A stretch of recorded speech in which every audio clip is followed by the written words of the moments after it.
Healing crystals, skincare routines, knitting a sweater, fitting in jeans. With Katie and Sarah, no need to worry, you're on a lady journey. I'm starting the timer. I have started the timer. Yeah, yesterday I was 10xing, which is a self-help book that if you follow our Patreon, you know I've been reading, and it's a shortcut to burnout. Yes, I'm 1xing today. Today I am 0.5xing. I have had a dilly day. That's what I'm calling it. I've just been working hard to accomplish nothing. I like to have a slow coffee while gazing out the window and thinking about all of the things I desperately need to do. Then I check on my boyfriend. I say, what's going on here? Hi, cutie. Or like you're like, I should start work, and then it takes for Joe to be like, you want to go for a walk? I'm like, absolutely. Oh, yeah. I know. I'll sit down at the computer. I'm like, I should plan a vacation. Time to Zillow. Something desperately needs my attention, and it is my dream home.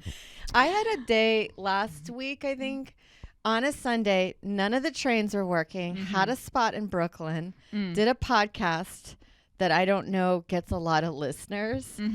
And I was like, I'm going to go shopping. And then I went to Target. And, of course, Targets in the cities are just nothing. Oh, it is a war zone. It's a war zone. And there's nothing there. Nothing.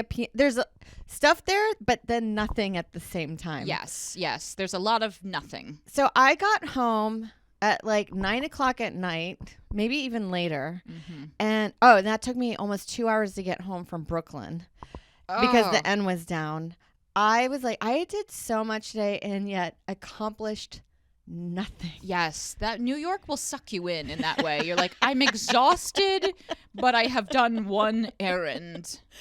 The New York always thinks it's like, if you can make it here, you can make it anywhere. I'm like, yeah, I've lived here for a while now, and you're just like, I don't know. I've been to other cities where people work a lot harder, and it's not as much bullshit. Yeah, it's like if you can mentally survive the chaos, then you'll probably be able to have self-discipline to start your own business. Yeah. That's really all it is. Yes.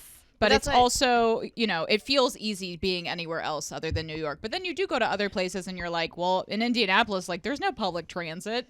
You're like on the bus with like somebody who's just wild, running around the bus like a wild person. You're just walking with sex workers. Yeah. You're just like, my book. Okay. Yeah. I have joined you. That's my book of living in Houston, walking with sex workers. Hello. Now, I'm very thrilled that our Patreon is growing and growing. We are at 65 members in the Patreon now. That's Can you really believe it? Impressive. Thank you, everyone, for joining. And we are hoping to get some more people. When we get 100, we will be having a special edition episode, a double date with Mike Vecchione and Joe List. We have promised them pizza in order to bribe them into this agreement. I love how they both were like, yes, I'd love to do it. And then it's like, well, we'll see if this turns into a fight because you have committed yourself. Now, something I have to say this, I thought there was a guy who was commenting on all of my Twitter stuff for a long time. And then he joined the Patreon. And I thought when he was commenting on the Twitter, because I could just see his small caption, and I thought that this was Mike's friend from college, his friend. And I thought like, wow, like, I think Mike told me about him right around the time he started commenting all my stuff. And so I would like be like, haha, good one, And then he joined the Lady Journey, and he also comments on the YouTube. And I was like, wow, Mike's friend is like really awesome to like invest in the podcast in this way. And I told you when we had the birthday party for Mike, I'm like, there's a Lady Journeyer here, thinking that Mike's friend was very quietly supporting my podcast. And I would say things to him like, thanks for being on the journey.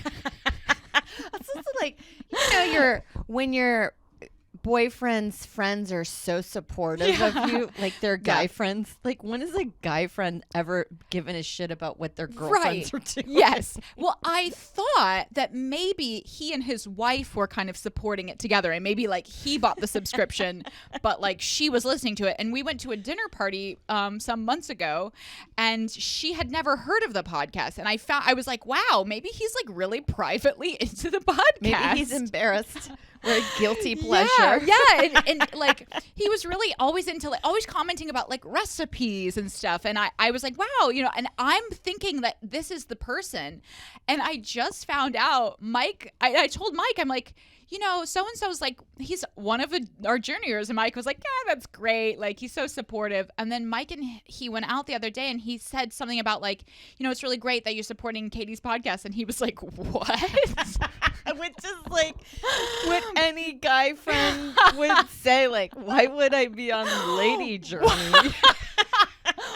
Why in God's name would I be listening to your girlfriend's soup podcast? And I have been like, I thought that this has been going on for a full year, that I've catfished myself thinking my boyfriend's friend from college, who's like a high-powered lawyer and like just very like masculine into sports and has never given any indication that he has an interest in the podcast. Never asked you what you're doing. Yeah. Never been like, hey, how's the podcast? But meanwhile, I'm like, oh, I should keep the secret because his wife is around. Yeah. And he probably doesn't want her to know. Yeah. That he is like into my breakfast recipes. Was Mike like, Katie, I have to tell you something? Yeah, Mike was like, I don't want to say his name. He was like, so-and-so like he's not following the podcast. And I was like, and it was like the moment in Fight Club when Edward Norton like everything realizes, comes together. yeah, I was like, oh my God, like I've been communicating with a stranger on the internet for over a year thinking that it's someone that I know. And it's not even been a catfish situation. I've just catfished my own self. Well, I think you told me about this guy, and I think every time I've seen a comment on YouTube, it's every week. Yeah. He's like, good pod, ladies. Yeah. That I've been thinking that's him as well. Yeah. So whoever you are out there, thank you for your support. And thank you to all of our Patreon members. We have some amazing new stones. How gorgeous are these? I'm obsessed with our new stones. I know. It's like amazing that Jacob Downey. Jacob Downey is our new friend. I did send him my home address, so he mailed in some stones. And he's got an incredible YouTube channel, youtube.com/Jacob E. Downey, where he talks about stones. He's kind of creating some pieces, and it's very interesting. And we've subscribed to it, so please check it out if you're into more gem mania, as we call it now. And let's see, I got the wrong piece out. Here we go. The first stone is going to be going out to Meredith. That's oh my gosh. Oh, this is one of my all-time favorite stones, and I'm so lucky to actually have this piece now. This is Flourite, Meredith, and this is for grounding and harmonizing spiritual energy. Oh my gosh, I'm feeling so grounded. So grounded just touching it. Do you think, does Himalayan rock salt count as a crystal? Ooh, good question. I don't know, but Jacob, Jacob, get on that. Let us know in the comments, Jacob. I do actually have some in my kitchen right now that I use. I worship. I love the pink salt, even though I put it in my tea. I did learn from Esther King and her hot girl trivia that pink salt is out. Oh. Okay, yeah. Embarrassing. I know, it's mortifying, but I have been putting it in everything I eat. Know. And we did not get uggos. I'm using pink rock salt like an idiot. Now, this next gem is going out to Elyse. Elyse, thank you so much for joining our Patreon. We so appreciate your support. How amazing is this? It's an emerald. This is a raw emerald. You can see like the little glint on it. Yeah. And this is... I want to put these in a rock tumbler so bad. Oh my gosh. That's our next investment. When we get to 100 While we're Patreons, going, it's just constantly in the background. I love they have them on TikTok now. And they're like, and this is for JB, I whoever. get excited when they open them. I love those. I also love the TikTok tarot card Yeah. readings. I want to do that, but like in a goofy way and be like, Bob, sorry, you're stupid. I watched a lady yesterday at Starbucks working on her tarot cards, like jotting down notes. Oh my gosh, to be fortune telling in a chain restaurant. Exactly. There's something to be studious about it too. Oh my God, I was that's like, so I thought that was me. bullshit. I like to bring in my runes Yeah. into the McDonald's and just cast them on the table. There is the Starbucks down the street by the movie theater. I used to be like a lady working on her beadwork in there, and there'd be other like side projects. I love it. A loom. Just bringing in my loom. Just weaving. I always wanted to be Tim Gunn from Project Runway in Starbucks, being like, what are we working on today? And I'm like, all right, well, make it work. Yeah, make it better. Make it better or no egg bites for you. Anyway, to get back on track here, Elyse, this emerald is for you. I was so thrilled about the emerald because I have not had a stone with this magical property before, but it's for giving and receiving unconditional love. Well, that's really hard to do. It certainly is. I think that's why a lot of people get like, you're weird. Yeah. I love what you. Are Now you I up hate to? you. I think I want to get an emerald engagement ring. But I like think that. Yeah, I think I want to get something that's either like something like this that's like raw or like lab created though, because I don't want to contribute to like all the terrible diamond mine stuff. And also I have to wait. Yeah. I'm waiting for the right time, which is when I don't have anxiety about everything in the future. Okay, and moving on. This is for Ellie. Ellie, thank you so much. We've got, look at this. Oh, good old fashioned rose quartz. We got a rose quartz. How gorgeous is this shard? I Rose think you'd quartz be really good on QVC. Yeah. We've got a beautiful rose quartz here, and it is for now. The emerald is for giving and receiving unconditional love. Rose quartz is for love in a different way. It can be romantic love, like meeting somebody. You know, if this is the stone to wear if you want to meet somebody, but it's really all about like the self-love, because you always you fall in love with somebody when you're in love with yourself. And I know that sounds so cheesy, but I swear I think it's true. I do too. Because you're not putting out a vibe of like, no one likes me. Yeah. Whenever I have felt like that. Desperation. Yeah, like desperation. And it's like, you're not really looking. But I always say, when they're always like, you'll find it when you're not really looking. But then you're like, yeah, but I don't think anyone really stops. You know what I mean? Like this, no. I'm not interested. Yeah, yes, exactly. Exactly. Yeah. I've become a nun now, so I'm good. Try to find me. I'm over here, though. Oh my gosh. Well, I'm so excited about our topic today because, as you know, I have been doing some more work in the climate space. Yes. Which it remains to be seen if it is saving the world or not. But we can only try. We can only try. And then commodify it for our podcast. Yes, absolutely. Join our Patreon. Please like and subscribe. Join our YouTube. As you know, last year I was doing the Comedy Climate Cohort, which was a really fun grant program that I participated in, where we created bits and material about the climate crisis. And now one of our friends, Ashley Brooke Roberts, is going to be in it this year. I'm excited to see. I think it's going to be great. I maybe will even go to the presentation in June. And so recently I worked with students at the University of Boulder. I was just there. Oh, yes. That's right. It's such a lovely suburb. Affluent. Yes. Affluent. I love Boulder, and I love the students that I work with. These were kids that had been working they were like environmental studies students, so it was really interesting because it was like none of them really had any experience with like the arts, so this was kind of like their first foray into using humor in a way that can like help engage people in their scientific topics. So I basically got to hang out with this group of kids, and we just like chatted. We're just like chatting, like, what do you think is interesting about like the climate crisis? Like, what do you think is like something that's really funny? I got all of their info, and we kind of came up with some jokes together.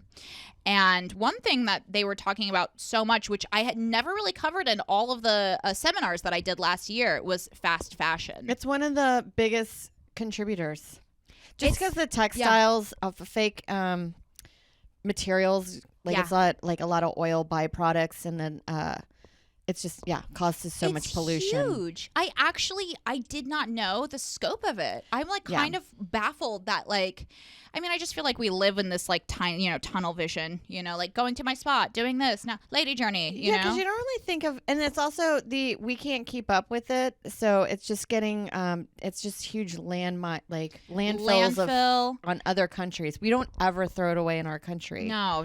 Yeah. We're just dumping it in other countries. So I read that, I've watched a few documentaries, one of which I think was a really interesting watch, although not if you're feeling down. Yeah. Watch it with coffee when you're feeling like, oh, I can help. Don't watch it during that time of the month when everything seems like a threat, which is, premenstrual, or, maybe half of the month, depending on where you are.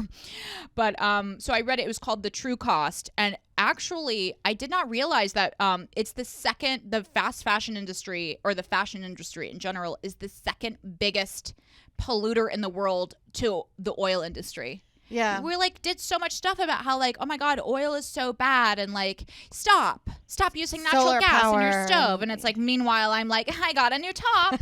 No, I'm going out and then I'm going to throw this away. Yeah. The all Shein of these stuff. the Shine stuff. I can't stand them. Yeah. And one of the girls, Kath Barbadero, who participated in the project, she's a comedian, and she had some really funny material that she wrote specifically about fast fashion. And she was talking about Shine and how she was you think you're gonna get it, and then give it to Goodwill or something. It's they don't want your freaking Lululemon or your LuLaRoe leggings with the hot dog on your hooch. Okay. Yes.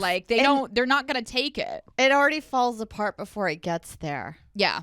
So it's tons of pollution in the landfill, right? So tons of waste at the end of its life. But even before then, like you were saying, it takes a ton of oil and industrial chemicals to actually make these clothes. So one thing it talks about in The True Cost is they're going to these villages that people live where there's these tanneries or these vegan leather. Vegan leather is oh my God, no animals are harmed. It's well, a village's groundwater was contaminated.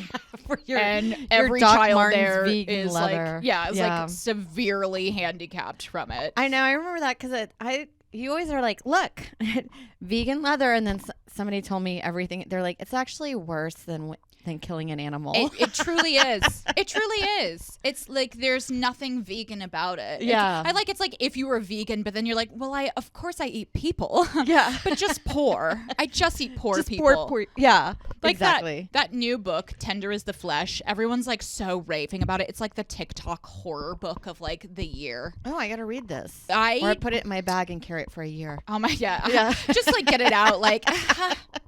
Get it out before I do a little loom work in the Starbucks to let people know. Well, I tried to read it, and it was so freaking horrifying. I don't think I like horror as much as I thought I did, but it's basically about this world, this futuristic world where because of a disease, all the animals had to be killed, so they eat people. But Okay. They pretend that it's okay, which is honestly not a far leap, because it's look what's happening to people now in third world countries where we're but I need my vegan leather. Yeah. Sorry that your whole family died.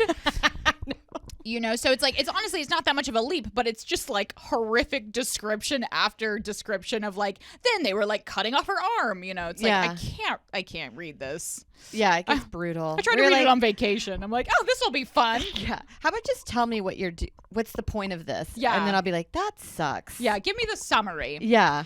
But so I was thinking I was actually thinking that because I'm a minimalist when it comes to clothes, I was well, I really have my capsule wardrobe. I don't buy that much. I buy 2 pieces a season. But now that I'm starting to look into this more, I'm oh my God, I've totally been buying into. We all have. All have. Well, that's why I think we were talking about yesterday, there's always been that, not an argument, but people like to think that it's easy to say now to be I think during slave times I would have been one of the good ones. Yeah. And you're well, you're wearing leggings that cost $1.81. You think that you're supporting slave labor right now? Yes, but meanwhile you're embracing this culturally celebrated identity as an abolitionist. That you're You know, of course, we're speaking of white women here because Yes. that is the only group that we speak for. Yes. But you know, I do hear it a lot where it's like, well, you know, like I went for the march. You know, it's like, but meanwhile, you're just shopping. You're just shopping, doing all of the stuff, and so it's like it's a lot of hypocrisy that's like embedded in our own like fabric of society, where it's like it's fun to say this, but meanwhile, like paying $10 more for like a pair of socks, we're like, I can't. Yeah. Well, it's also like you get a lot of like I think in Western world of that self-righteousness of it. Yes, yeah. Meaning like you guys should stop polluting, but you're really telling third world economies to shut down their industry and go into even further poverty. Yeah. You're like, what are You guys no should winning. stop polluting, but I'm fine. Yeah. Because I eat at Erewhon. Yeah, and we've outsourced it all to other countries, so we're partaking in it. Yeah, and we're absolutely at the top of the food chain. And I was reading a couple things online. There's this hilarious website called Fashion Tracker, and it's hilarious only in one way because they just list tons of facts, you know, and you can actually go to a brand and you can see like how ethical they actually are. And it's so funny because none of them are. It's just like it's like a little grade across of like sad face, sad face, sad face, sad face, and it's just every brand. I know. There's an app that you could get, like when you go to the store, particularly like grocery stores, it will let you know if the Koch brothers own it because they own everything. Yeah. But I was like, what a funny thing. I just picture like having an app like that and you do every product that you're buying here in the States, you'll just be naked and starving. Yes. It's like, no fruit. I guess I'm done with fruit. Because it's exploiting day laborers. It's almost like the makeup in a way where it's like, I just don't even, you know, we did that whole makeup episode after I don't even know what the point of participating in conspiracy theories is when it's like we're already the victim of like so many outlandish conspiracies where it's like, in order for me to not be naked in the streets, a family has to lose everything. It's like, what's happening? Now, I read from the Fashion Tracker that it's less than 7% of people working in sweatshop labor make a living wage. Yeah. And there's that, like, I remember they had a documentary about this a few years ago on Netflix, and it might have been the true cost. I can't remember what it was, but I remember watching that, and like, you know, they did like a thing where they kind of like played both sides, and there's that like very palatable Fox News like narrative, right? That's like, well, you know, it wouldn't be a living wage to us, but to them, and like, you know, it's better than nothing. It's better than nothing, which is whatever their job is. And it's like, well, I mean, you know, we don't want to speak for somebody else, and it probably is better than what the alternative is. But it could be better because I remember being at Forever 21 once years ago and seeing leggings. You're like, ooh, $1.81, and then you're like, you know, even if we bump this up to $5 to $10, it's still so much cheaper than what I would want to spend. Yeah, that you're like, couldn't we just do this? And I don't even think it would break our bank and then help so much more. Yeah, there was one thing that I saw that was like literally in order for it to be a living wage in some of these countries, it would be like adding 3 pennies to the cost of a t-shirt. Yeah. And it's like, actually, it would be fine to pass that on to the consumer, but like actually those leggings that are like $1.90, which were like, wow, so cheap, like the corporations are paying 10 cents for those. Yeah, and then pocket the profit. They're keeping the profit. So it's like they're getting rich, we're losing money on cheap shit, and then people are just being like pillaged. Exploited, their whole villages are being like destroyed. So it's like, it's a lose-lose. And that's why I don't do anything. I don't do anything. I just stay in my home. All trash. I stay in my home. And now I think this is a fun thing that you can do. I like to, I did this after I was watching the documentary. I said, you know, I wanted to open my closet and see where I have contributed to atrocities around the world. It's a fun game show. Oh my gosh, it's fun. Where was this made? And in the documentary, they had this, the thing that's really true, like also ironic about this is that like the fashion industry is mainly perpetuated by women. You know, it's like we're the ones that are buying all this stuff. The companies, the corporations, they're going to third world countries and they're offering them the lowest possible price that they could get. And then the countries are then taking further advantage of the workers, you know, so it's like it's multiple, it's complex, and multiple people are at fault. You can't be like, well, it's just the countries, it's just the corporations, but like the workers, the people who are ultimately being taken advantage of are largely women. Yeah. So it's like you can't like be like Women's Day, you know, we're all, I love like in America, we're all like, all these influencers are like, I want to give a thumbs up to women on this day and my new outfit. I know. It's kind of like anytime corporations get into the game of activism, Yeah. that you're like, it's such bullshit because they contribute to so much like exploitation. Yeah, like Nordstrom Rack, like the email that's like, and we love Asian Pacific Islanders Heritage Month, which is why we make most of our clothes in Cambodia. I saw they had in The True Cost, again, can't recommend it enough, one of the many documentaries I watched during a harrowing weekend when I was saving the world. They cover a protest that was staged in Cambodia, and literally the workers are protesting because they want to get paid $160 a month. Yeah. And the government is like firing into the crowd. Fuck you. Yeah, it's just like people are being killed, and it's like, I mean, I would be fine to pay a little bit extra, but it's like the corporations are the ones that want to keep it all to themselves. Yeah, it's the distribution of wealth from the upper. But it's so frustrating because it's the CEOs when you're like, do you really need $250 million a year? Yeah, I know. Like what about 100 million? We're all working hard, okay? Some of us are working hard making an excellent podcast. And I think we're being exploited. We are. Ourselves. We're exploiting ourselves. Join our Patreon. Now, what else did I have about this? So anyway, I guess like the whole point of fast fashion is this, like, it's an utter nightmare, and we live in this like consumerist society where it's like we're just told to buy stuff all the time. And as I was telling you, I read The Psychology of Money, which I can't recommend it enough. Yeah. And watching this documentary, I felt like was a really good next step for me after reading that book, you know, because of course in the summer I always want to buy new pieces. I always want to like check out like, oh my gosh, get like a new little like pair of shoes or whatever. And I'm just like, you know what? I'm totally done.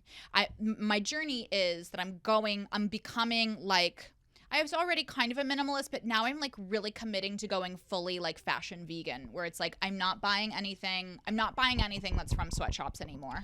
Yeah, I try to do vintage shop or thrifting, but there was so much discourse a few years ago on TikTok about like people being like, well, now you're just cosplaying poverty and you're taking away our inventory. And I was like, that's insane because there's so much. Wow, I love a hot take. They call that take terminally online. Oh my gosh, I love it. I love it. You cannot the win. worst takes, whatsoever. But you're like, no, there's too much. Like I always thought this. I remember when I temped. One of my jobs, I worked at this PR company, and they would do stuff where we would get all the new shipment from Target for the next season. Oh, wow. And it was boxes and boxes of shit. Yeah. Like votive holders, party games, decorative stuff. And you just know that it's coming. Yummy. You know, when then like that boat got stuck in the canal, I was like, my God, it's the Suez just Canal. Yeah. It's just Dollar Tree crap. Yeah. Is happening. But after like being with so much product and like gift wrapping and new ways to like present presents to people, you're like, do we need this? Yeah, it's so much. It becomes crap, and I was like, we can just stop. But you know that it's just like then the whole industry economy will just crumble. Our whole economy is like just based on us buying tons of crap that we don't need. And it's like now no one can afford to buy a house. Yeah. So it's like now I guess we're like, I'll just have 18 pairs of shoes that I never wear. Yeah. I need an 18-piece votive holder for my my centerpiece on my coffee table. But only for spring. Yeah.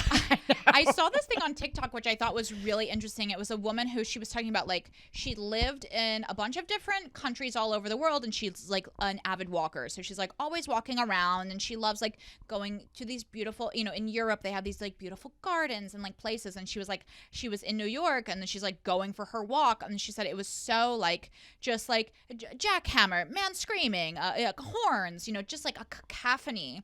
And she ended up like kind of blacking out, as you do, and waking up with like chicken fingers in her hands. And she was like, I wasn't even hungry. Why did I do that? I think it was subconsciously. I just did it to get away from, comfort myself from this. I love that she uses terminology like blacked out. I think that was my addition. I was like, well, she's a little dramatic. That's happened to me. It has happened to me a few times where you're like, I'm so hungry. I have a dozen donuts. How did this happen? I pillaged Krispy Kreme. Well, it's like when we did our gig in St. Louis, we would go to CVS as our nightly retrieve. And that's not the only time that CVS has been the only safe space available to me. No, but I've had this before. I remember with Joe, I feel like he makes a lot of waste, like plastic. And I would be like, I remember I was wanting to make a joke about like, if we got rid of men, I think we could help the environment. But then I was like, but I forget how much the makeup industry plays a huge part in this with packaging and then also fast fashion. Yeah. That you're fashion. Like, oops, maybe it's us. Maybe it's us. And like maybe all it's of Maybelline. Our decor shit. Yeah, maybe it's Maybelline. And all of our like, I need a Christmas stocking. Yeah. I'm like, that's my thing. I was like, do we need any more Christmas decorations for a while? I know. I really do try to go thrifting, but sometimes that process can be quite infuriating. I've also been at thrift stores and I'm like, you're reselling me an H&M top that I saw 2 seasons ago, and twice it's more as expensive, much. Yeah. What are we doing? Yeah, I know. The inflation has hit the Salvation Army, which our safe space. Yeah. Now, the worst brands, so the all-time worst brands, these shouldn't come as a huge surprise, but it's like Shine, Forever 21, Misguided, or like anything that's like the Boohoo. You can tell. The like, Nasty Gal, like ASOS H&M, is probably in there. ASOS, like Zara, anything that you're like, wow, this is so cheap, I should probably buy it. But stop yourself. Because those are the companies that like, even if you're just buying like a little piece and you're like, I'm not buying that much, I just need like a new t-shirt or whatever, you're still feeding into fast fashion is actually on the decline because now we're all kind of like waking up to the fact that it's like a horrific nightmare and we're running out of water on the earth. It's all just being polluted by like toxic chemicals.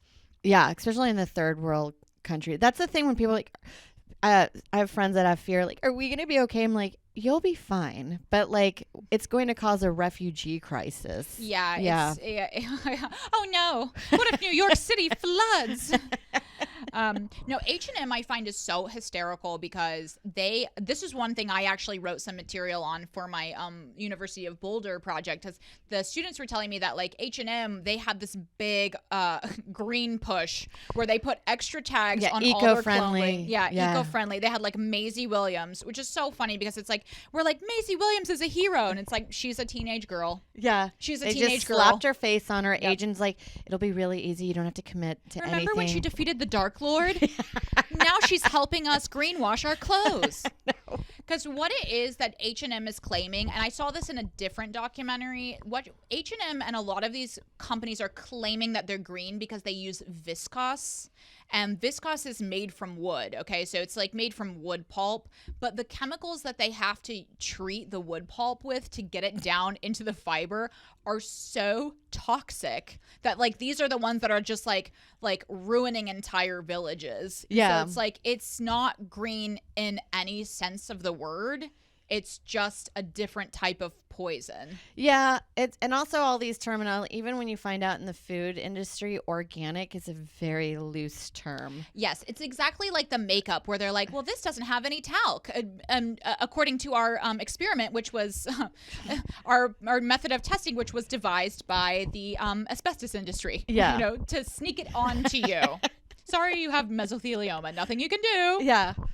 So I think like the idea of greenwashing, that was something we talked about too, like a lot, like this greenwashing, because now you go like you can like Google and be like sustainable brands, and it's like literally every brand is claiming to be sustainable now. Yeah, because they can, I think, with the terminology being so loose. And the other thing too that I found out, like we were going to get into this from to the slow fashion brands. Some of there are some brands that you're like, as you said, one was anthropology. Yeah. But it can't, because anthropology means the study of human. Yeah, it's expensive. It's like just because it's expensive, that doesn't mean that it wasn't made in a sweatshop. Yeah, because I was told that fashion designer sunglasses or eyewear, you think it's high end. It's made in the same factories that make the Cheapo Depot ones that you get in the gas station. Yeah. So I always just get knockoffs. It's just bullshit. Yeah. Also, I've heard this with furniture. Like, you think West Elm is high end. It's being made in the same places that Wayfair is being made.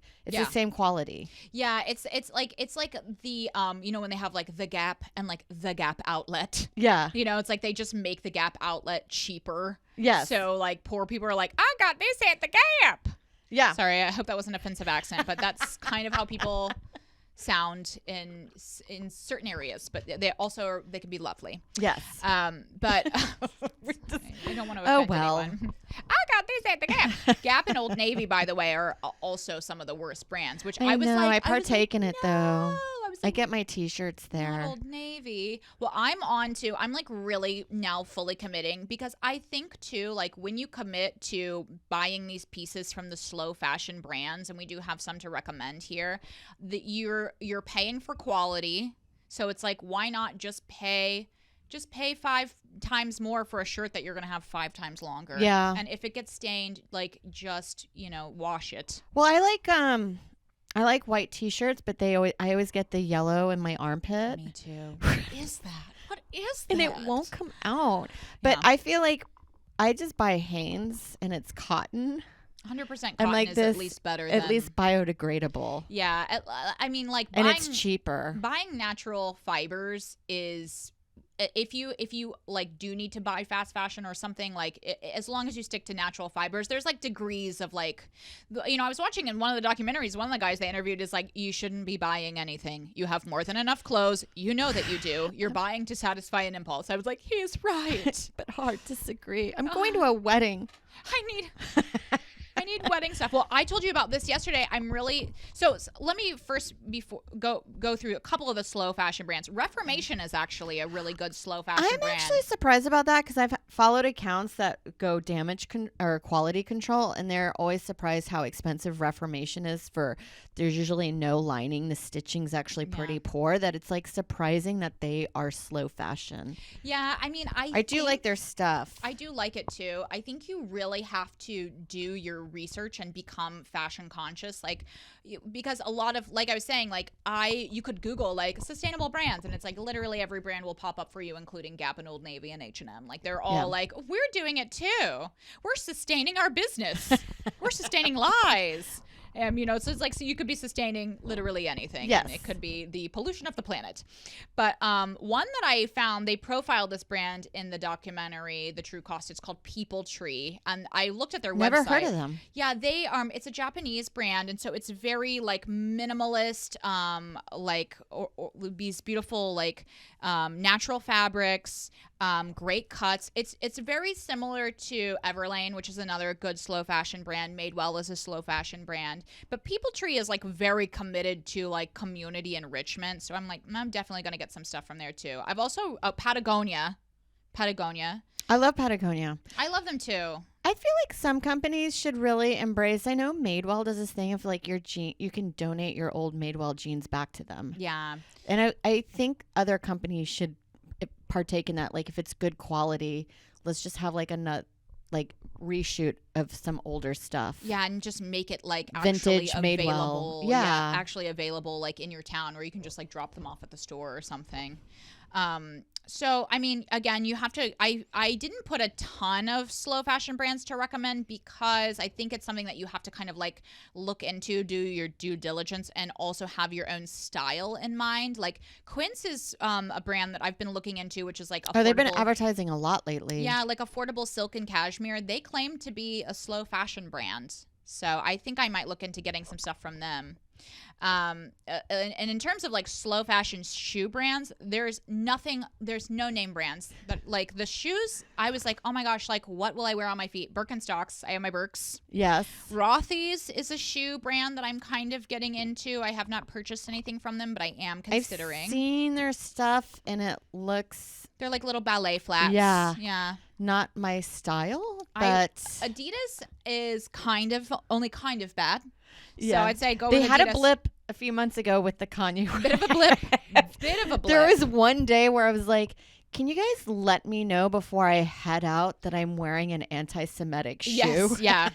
Yeah, they are on the rebound. They're on the I was rebound. like hiding my feet all day, and it took Adidas like 2 days to be like, oh, you know what? Never mind with Kanye. Well, at least you didn't have the Yeezys. I was like, oh my God, those look like the most comfortable shoe I've ever seen in my life. And Yeah. also how eye-catching. Yes. My Yeezys. Don't mind if I do. But yeah, so shoe brands, it's really tough. Like I have always been buying like Nike shoes. You know, I really like them. I think they're a really well-made brand of shoe. But now I'm like, ugh, I don't know. There's always the second-hand option if you can, you know, especially I think second-hand is such a good idea. You know, we've all talked about like Poshmark, ThredUp, some of our favorite brands on here. Like second-hand is a good option if you just need to buy and you feel like, you know, we've all had one of those days where you're like, you know, get broken up with. You're like, now I'm a new person. Yes. I need to rebrand. And you want to reinvent. And I don't think there's anything wrong with filling a void for a little bit with some purchases. You know, Yeah. You want to be able to do that in a way that doesn't contribute to the death of the planet. I do shop at Buffalo Exchange, even though they've really upset me because they never take my shit. Yes. And I feel like some of the stuff they say yes to is questionable. Yeah. But I found some good shoes there. I like Poshmark because really what Poshmark ends up being is you're really just trading with other ladies. Yes. Hey, girl. Yeah, you buy you sell a thing that you're not interested in. I have a whole bunch of stuff that I keep meaning to do over there. You told me about Pickle. Pickle is a new one I'm really excited about. I heard this on TikTok. And I love TikTok. Like anytime you influence something, you have to be like, I just can't gatekeep it any longer. I cannot gatekeep this new brand that I'm advertising. That they told me to reach out to you guys about. Because sometimes you're like, I think this one's an ad. Yeah. All of a sudden we're like, why is caviar being pushed to me? Yes. Well, Pickle, I actually think is really fun because a lot of people do, of course, like they're really into Rent the Runway. Rent the Runway, I think is a really fun concept, but like the thought of only having an item for 4 days and then having to like deal with receiving it. Like what if like they can't get into the building and then I can't get it and I'm leaving for the wedding and then like also I have to mail it back. Like that is just That's work. I can't do it. I'll never be able to do that. I'm not that type of person. Yeah. But Pickle is basically like you put in your address and it connects you with like just like a safe space of women around you in the neighborhood. Yes. You put in your radius and then it's like, here's all these girls. All these girls have this like, you know, these designer pieces that they're willing to rent for you. And then you can just, I haven't followed through with it, but I assume you either go get it from them or they drop it off to you. But you can get stuff same day. And I was like, oh my God, next time I do a TV thing, I'm definitely getting my outfit from there because that's the easiest. Yeah. How easy? And it's probably cheaper to rent than Rent the Runway, I'm assuming. I think it's a bit cheaper. I think it's still pretty expensive. Like some of the pieces I was seeing for like wedding dresses were like as much as like $70, $80, $90. But I guess it really just depends. Like if you are going to, first of all, if you're going to buy a dress and return it, that's worth your time alone. $80, like the cost of buying the dress, trying it on, then returning it. Like that's. Well, even if you bought the dress, most of the time you're only wearing it once, usually for these wedding outings that you're like, you might as well just rent it. You might as well. And then you're also what ends up happening is like you buy a dress for one wedding, then you're like, I'll save it. And then it goes terribly out of style. Yes. Like I have a dress I bought for a wedding years ago and it actually like it looked great at the time. It doesn't look good now. I just keep trying to get it out for every wedding. I'm like, this is the time that it'll be in my style special dress. again. Yeah. And it's just never coming back. Yeah. And I did get it on clearance, but I have to check my tag to see where it was made, where I abused people with my privilege. The one thing I want to partake in, and I've seen this in the comedy community, usually about once or twice a year, I think Marianne sets it up. Clothing swaps. And I've seen Yes. other people do this, and I like the idea of it, especially if you live in the suburbs. I think that's a really fun thing to do. Get How your fun. best friends, you bring the stuff that you're tired of, and then Yes. you have a night of snacks and beverages, and then you guys get to try each other's shit on and see what you want to take home. Yes, absolutely. That's such an eco-friendly ladies' night. And I a social love it. activity. Yes. Yeah. Oh my gosh, I want to host one. We should host an Astoria one. Oh my God, we should. Not to step on Marianne's toes. Oh, that's all right. Oh my gosh, she'll never know. She's not the inventor. She'll never know. Well, we'll invite her. We'll speak with her. Yes. And get her permission. But so anyway, I guess in closing, please like and subscribe to our video and let us know what countries you found in your closet that you have perpetrated. Who are you supporting? What pedophiles are you supporting yes, out there? Yes. Let us know. Let us know It's in the so comments. depressing. But if you partake in fast fashion, you can't help it. It happens. You know what? Whatever. You're not a bad person. It's just the way that life is. But No, we don't mean to be be conscious. We don't mean to be judgmental, and it's like I said, like I was just thinking about all the times that I went to Forever 21 like years ago, thinking like, wow, now I don't feel poor, Yeah. because I have a new dress, and and it I makes think you like feel better. makes you feel better. It's like when I can't afford a house again, but Yeah. at least I have this dress that's $4. But no, like it's like all in fun, we just want to spread the awareness, spread the consciousness, and not place judgment on anyone, except when I'm at a party and I tell people that I'm a clothing vegan. Yeah. Clothing vegan coming through. And how fun is that to be self-righteous at a party? Oh my God, what's the point? I know. What's even the point? To be like, is that 100% cotton? Not interested. If you're not making people feel bad Dead. about their choices, what are you doing? You almost have to have a pet cause to put in your bio on your website to let people know. I'm not just a narcissistic comedian / podcaster / actor / writer pre-WGA. Yeah. I am also an angel. Okay. And that's going to do it for Lady Journey. Please like and subscribe and Lady enjoy your Journey. day.